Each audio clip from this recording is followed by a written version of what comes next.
This is Kenneth Turan of the Los Angeles Times, and this is my DVD pick of the week.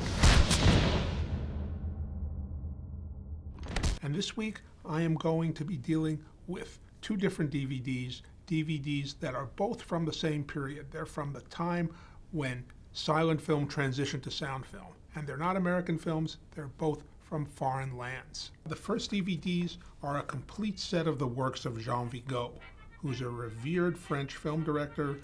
There's even an award named for him in France. He died very young of tuberculosis at age 29 in 1934. He made only 4 films, just under 3 hours total length, but they're really magical. The one I like best is one called Zero de Conduite. It's a really subversive film about childhood, one of the great films about childhood ever made. It's got a scene of a pillow fight in a dormitory that is just wonderful.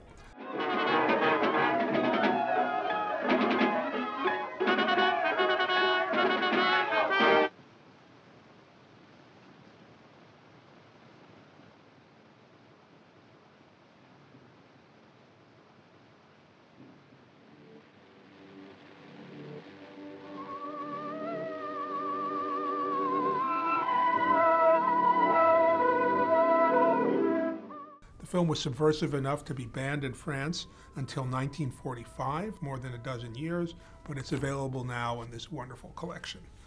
The other films I want to highlight is a series called Landmarks of Early Soviet Cinema from a terrific Los Angeles company called Flicker Alley. In the Soviet Union, cinema was very important in the early days. Lenin himself said, "For us, cinema is the most important art."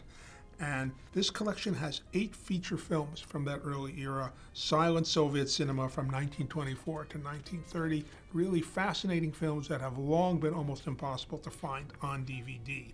2 of the ones that interested me the most, there's Sergei Eisenstein's last silent film called Old and New, and there's a kind of unusual comedy from 1924 by Lev Kuleshov. It's called The Extraordinary Adventures of Mr. West in the Land of the Bolsheviks. It's about an American who comes to the Soviet Union to see what it's all about and the surprises he finds. Well worth looking at, a really great way to explore unlooked at facets of film history.